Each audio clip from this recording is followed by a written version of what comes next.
Greetings, booktubers. Welcome back to Grammaticus Books. Welcome to an edition of Grammaticus Books that I've been wanting to do for a very long time, and that is on this book right here, this absolute tome of power, Art and Arcana, A Visual History of Dungeons and Dragons, because this book is fantastic.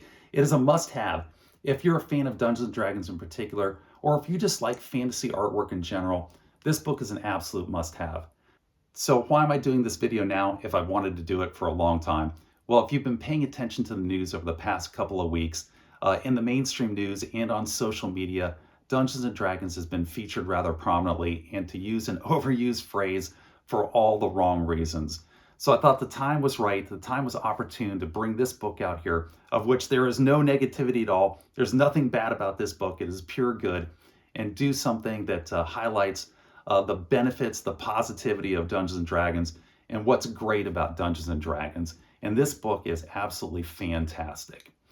So what is this book? Well, it was published in 2018 by 10 Pin Press. It collects the visual history of the game Dungeons & Dragons, emphasis on the word history, organized in chronological order, with 400 pages, over 400 pages, containing over 700 pieces of individual artwork of Dungeons & Dragons, organized in a chronological fashion. So from the earliest days of 1974, when it was created, all the way up to modern times, and it shows the evolution of the art, and through the art, it outlines the history of the game itself. So you can look at this book, you can peruse it casually as an art book. It works perfectly well that way. Or you can jump into it and do an absolute deep dive, read all the articles associated with the pieces of art that are contained within here, and everything that was going on in the corporation and the company and the creators at the time that that art was being produced, and get just as thorough a history of the game of Dungeons & Dragons as you could get out of any other book that's been published. It works both equally well as a casual book or as a deep dive into the history of Dungeons & Dragons, and the art in here is absolutely stupendous. So I'm going to show you guys 4 different pieces of art that I think illustrate what you can find here in this just fantastic tome of power, Art and Arcana. Whew, got to give my shoulder a break. This thing is a doorstop. So the first piece of art I'm going to show you is from the earliest days, 1974, when the game was just been created, and they were producing this thing, the rule sets, basically down in the basement of Gary Gygax's home. It was on little almost hand-printed pamphlets, and the artists that they got were like basically high school buddies who owned a mechanical pencil and a set of micron pens to come over and do just this primitive artwork that made it into the original pamphlets, the rule books, the rule pamphlets for Dungeons & Dragons. And even though this is primitive, it's still great.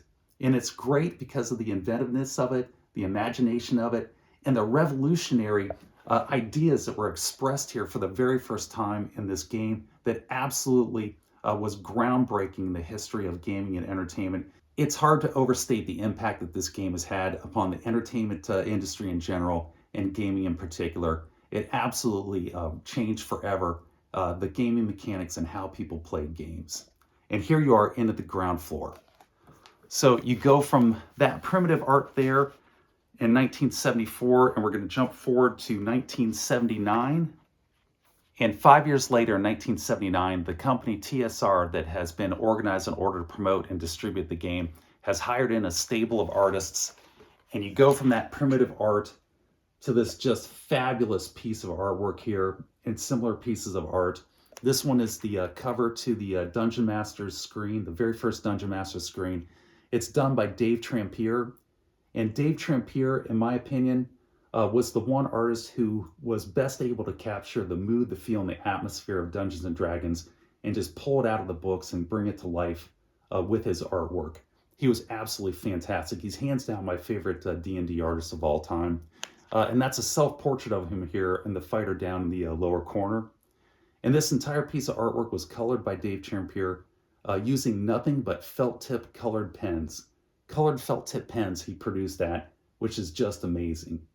So you've got just spectacular art going on here at the end of the decade in the 70s, rolling into the 80s. And the next piece of art I've got for you is with Larry Elmore. So now we've gone forward and we've got basically trained professional artists who are just of a top-notch quality, Here's Larry Elmore in the upper corner, and he's holding his concept art to the cover of the red box rule set from 1983 that's got that iconic dragon on it. And this is the concept art over here. And then there's a conversation, there's a text on the back of it with a conversation between him and Gary Gygax as to how they developed that artwork and did the layout for it. And that's the same piece of artwork that's over here on the cover of the book. Just an absolutely legendary, iconic piece of artwork produced by Larry Elmore in 1983. And you get the backstory to it and the original concept art displayed here in the book. And it's just wonderful. And from there, I'm going to show you guys this last piece of artwork, which is the adventure module, The Ruins of Undermountain from 1991. So we've gone forward into the next decade. And you've got the cover to the adventure module there. It was a box set. And that cover was produced by Brom, who would go on to fame with the Dark Sun art illustrations for D&D that he did.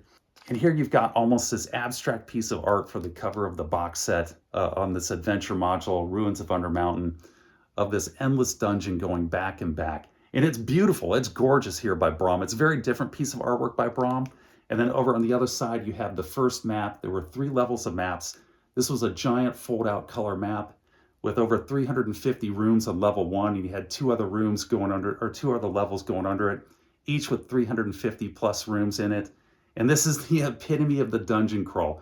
You are looking at the epitome, the prime example of a dungeon crawl adventure, a dungeon that adventure that you could play for years and not get to the end of it, right here with Ruins of Undermountain.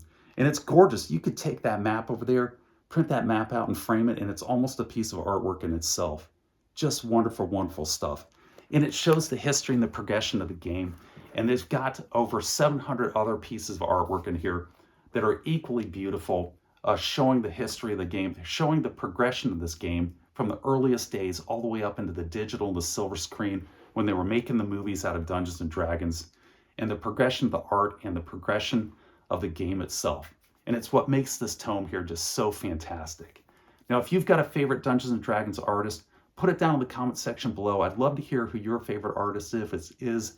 If it's Erol Otus, Jeff Easley, Larry Elmore, Dave Sutherland, Dave Trampier, let me know who you like down in the comment section. And if you're looking to pick this book up, it's amazingly cheap. You can get it for $25 on Amazon.com right now. It's just a no-brainer at 25 bucks, and the quality of the artwork and all the history that you get here with Dungeons and Dragons. It is fantastic. But with that, my arm is about to give out, which means I gotta wrap this one up and say take care, be safe, and I'll catch you guys next time.